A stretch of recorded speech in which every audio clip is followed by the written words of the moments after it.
परळी तालुक्यातील लिंबूच्या येथील एका युवकाला 10 ते 12 युवकांनी त्याचं अपहरण करून मारण्यात आलं होतं आणि ते आता त्याला अंबाजोगाई स्वाती रुग्णालयामध्ये ॲडमिट करण्यात आले. आता धनंजय देशमुख यांनी आता पाहणी केलेली आहे. तर काय सांगाल, आज पांगरीतले एका मुलाला एका अपहरण करून मारहाण करण्यात आली होती, त्याला आता अंबाजोगाई इथे ॲडमिट करण्याला आपण त्याची पाहणी केली आहे.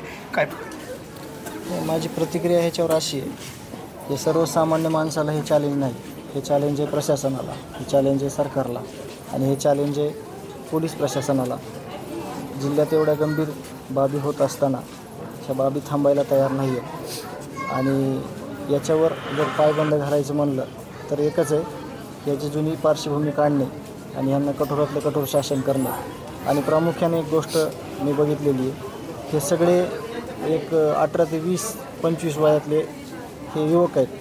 ह्यांना जी शिकवण दिली, ह्यांना भविष्याची कुठली शिकवण दिली नाही. ह्यांना आत्ता काय करायचं आहे, चुकीची कामं ह्याची शिकवण ह्यांनी दिलेली आहे, म्हणून हे घडलं आहे. अत्यंत चुकीची घटना आहे ही. एकदम चुकीच्या पद्धतीने हे जे चाललं आहे. समाजात एक गोष्ट असते, एखादी चूक झाली तर माणूस परत ती न होऊ द्यायचा प्रयत्न करतो, परंतु हे काही लोक ठराविक जे की गुन्हेगारी वृत्तीचे आहेत, त्याला जातपात धर्मपंथ काही नसतो. या लोकांनी एक गुन्हा झाला तर पुढचा गुन्हा कसा होईल याचं मार्गदर्शन आणि ह्यांना कोणीतरी शिकवून देतं, एवढंच मी या क्षणी बोलेन. याला पोलीस प्रशासन जिम्मेदार आहे कोण? याला पोलिसांनी वचक राहील ना बीड जिल्ह्यामध्ये? तसं म्हणता येणार नाही. ज्या जुन्या सवयी आहेत किंवा जुन्या जे काही गोष्टी केलेल्या आहेत त्याची पुनरावृत्ती करण्याचा त्यांचा प्रयत्न आहे. याच्यावर आपण एखाद्या डिपार्टमेंटला नाव ठेवू शकत नाही, परंतु यांना ज्यावेळेस कायद्याचा धाक भेटेल, कायद्याची जरब दिसेल, त्यावेळेस नक्की ज्यांना कळेल की आपण जे करतो आहे ते चुकीचं आहे.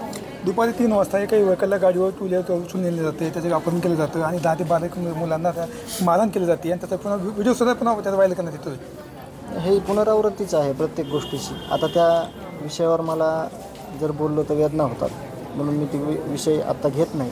परंतु मला जे आत्ता चाललेलं आहे आपल्या जिल्ह्यामध्ये त्याचं एक पर्सनलसुद्धा काही मला बोलायचं आहे SP साहेबांना. ते मी उद्या किंवा परवा दिवशी 19 तारखेला संतोष अण्णा देशमुख या खटल्यातली तारीख आहे, त्या दिवशी मी सांगेल. कारण का एकटे SP साहेब याला कारणीभूत नाहीत किंवा एकटं पोलीस प्रशासन कारणीभूत नाही.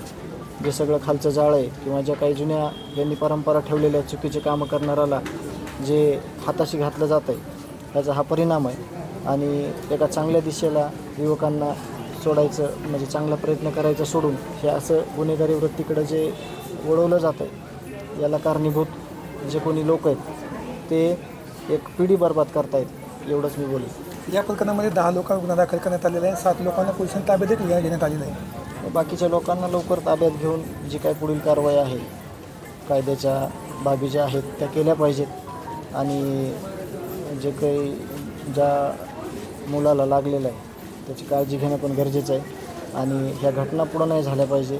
आपण तेच सांगतो आपल्या घटनेनंतर की ह्या घटना झाल्या नाही पाहिजे, परंतु ह्या घटना वारंवार होतात.